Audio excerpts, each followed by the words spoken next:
Welcome back to Primitive Organic Garden today. Say hi, Fern Dog. Say hi. Say hi. Just want to do a real quick video update now that everything is clean. I think I filmed a video update a few weeks ago when I was cleaning up the summer jungle, but I forgot to post it. So I'm going to do one now. I think y'all have kind of noticed that in the summer it tends to just be a permaculture jungle where it looks like a huge mess, but there's food everywhere. Winter's kind of my time to really clean up everything. I spent probably 4 or 5 hours out here with a weed whacker and just whacked down all the summer nonsense. Dug all the sweet potatoes out of the ground, dug all the regular potatoes out of the ground, and redid all the raised beds. So they all have nice new wood borders that they didn't have before. Not new wood, but borders that are new. This is a spinach trial with 10 different varieties of spinach. Should be popping up any day.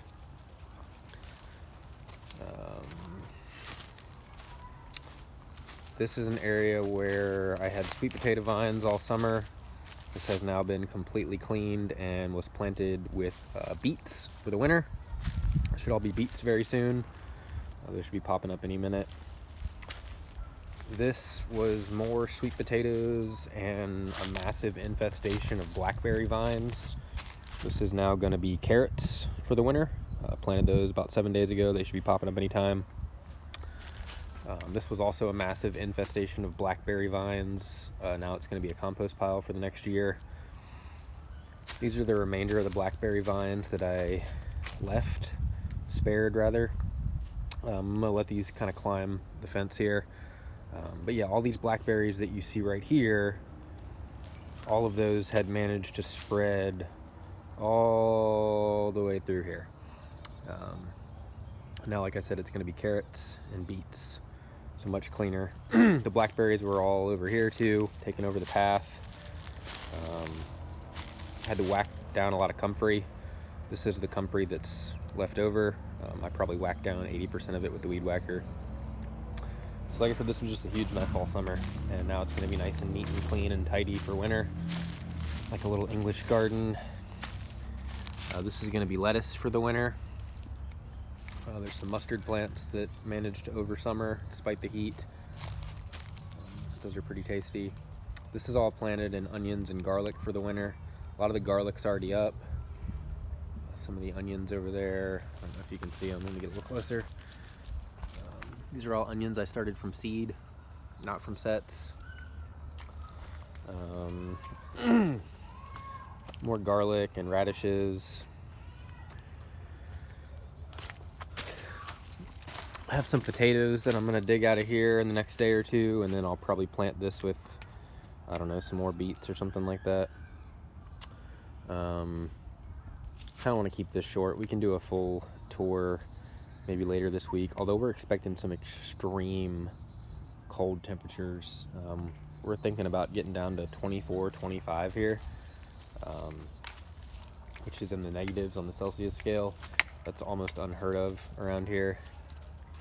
There's plenty of winters where we don't even get freezes, and this year we're having temperatures that are below freezing in December. That makes me pretty nervous that we might be in for a seriously cold and miserable, unusually cold winter. It's going to be devastating to some of the perennials. The strawberries and oregano seem like they're doing all right. There's still some sunchokes to dig out of here.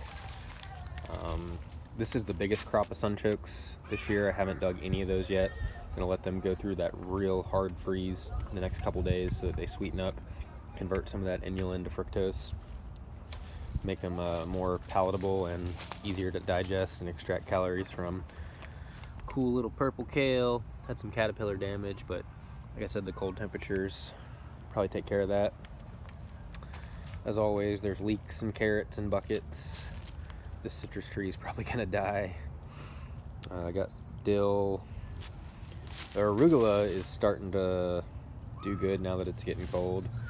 I have way more arugula than I probably need. I kind of want to thin some of this out and plant something else. There's another onion patch over here with some daikons around it. Daikons are finally starting to form nice roots now. I planted them kind of early in the summer, mainly using them as a cover crop, but some of them are actually starting to produce pretty sizable roots at this point. I've harvested a few so far this year that, I mean, some of them were 6-8 inches. More arugula over here. Little farm dog. Arugula. There's a lot of arugula. Sometimes I just go around and scatter arugula and carrot seed because it tends to always come up. But yeah, this is the newest little raised bed I made. This was a nasty, weedy mess all summer. There was okra growing in here, and I took a lot of the okra plants and used them as a raised bed border. It's kind of funny when you have okra trees, they get big enough that you can actually use the okra wood for things. But yeah, just kind of short, sweet video update here. Mainly just wanted to show you all the spinach trial that I put in because I'm pretty excited about that. 10 different varieties all side by side. We will take a real quick peek at a couple things in the front yard. Doggo here wants to go on a walk. This has been fun to drag in and out of the house the last couple weeks. We've had probably 3 or 4 days this year already that have been below freezing, which is very unusual for us. Like I said, some winters we never even get down to freezing temperatures. This year we had a serious frost in the middle of November. When this thing's wet, it's probably 200 pounds. That's one of my tropical dwarf tamarillos. I was actually weighing the pros and cons of potentially slipping another disc in my back trying to drag this up the stairs and into the house by myself, especially after one of the handles ripped off. The fruits are delicious, and I love this tree, but the yields are pretty poor because the birds get most of the fruits. And I thought, how silly is this going to be if I, really mess up my back again trying to drag this thing in the house, and I barely get any fruits off of it in the summer. Last time I was about to drag it out of the house so it gets more sunshine and rain, I realized we were getting another freeze in a week, so I just kind of left it on the stairs sideways. Anyway, not fun. The leeks in the dill from summer still tend to be kicking. The dill has gotten pretty big and gone to seed. I'm 5'10", almost 5'11", and this dill is taller than me, which is kind of cool. I mean, it does have like a foot head start off the ground in that pot, but that's some seriously tall dill. The leeks are starting to get good and sweet now that it's been cold. Show you all a couple things in the front yard, and then Doggo here needs to go on a walk.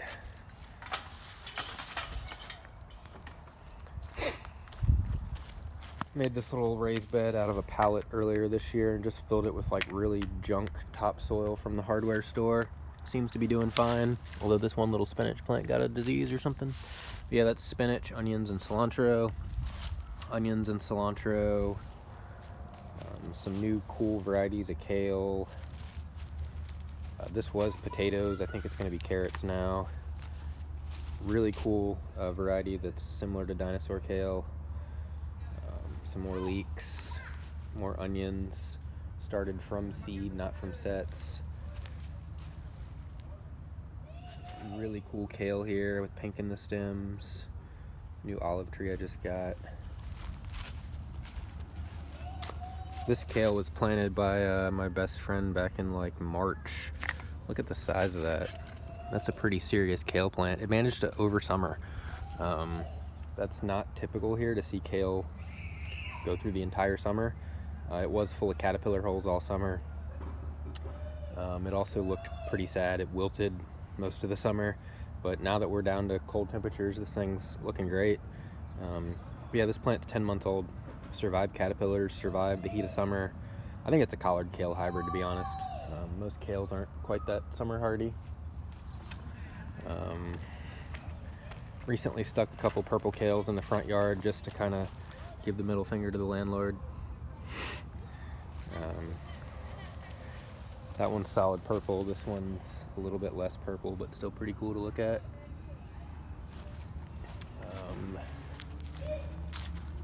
Found this in the woods and dug it up and rescued it. Agave plant. This was potatoes. I think now it's going to be purple mustard. This was okra. You can see where I chopped down the okra stalk there and now that's going to be purple mustard. Also some leeks in there. I think this daikon seed just landed in these fabric pots when I was tossing daikon seed around one day. I certainly didn't intend to use nice potted space for daikons, but it's full of daikons now, and they seem to, wow, just put my hand almost on that.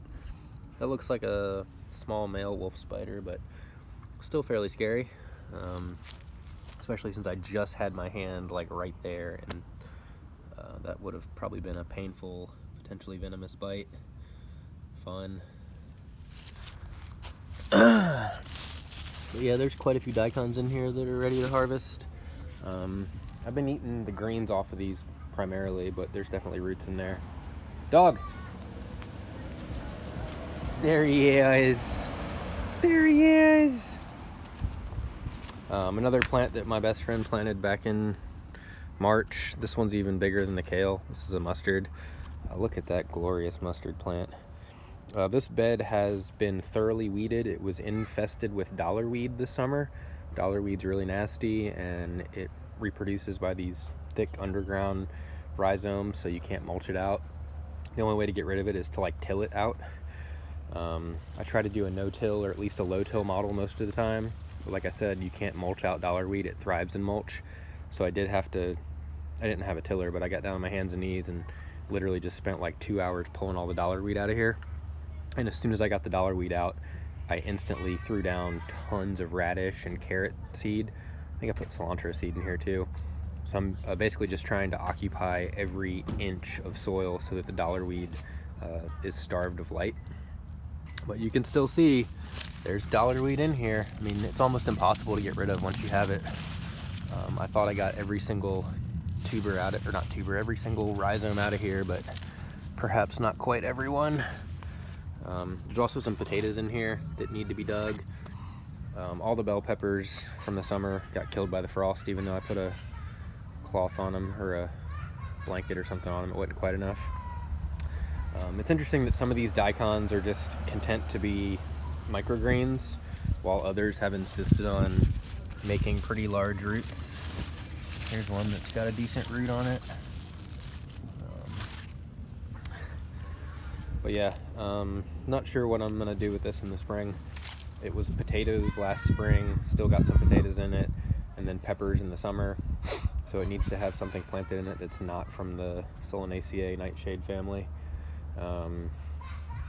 Maybe I'll just do a bunch of sunflowers or something here in the summer next year. Hard to say.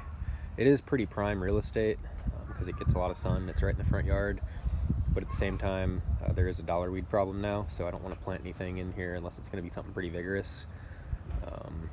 I could potentially maybe do like some pumpkin or something in here in the spring. That would be interesting. But yeah, just kind of wanted to do a quick little video update. There's some more potted stuff on the porch that we're probably not going to bother looking at now. Shishito peppers and eggplant. Stuff that I've been bringing in and out of the house a lot. I just tend to leave on the porch, so it's easy. But yeah, really just wanted y'all to see the spinach trial that I just planted, as well as the new beds that I cleaned up and planted the beets and the carrots. I'll probably do another little update, perhaps Saturday morning when it's 24 degrees out, which should be crazy.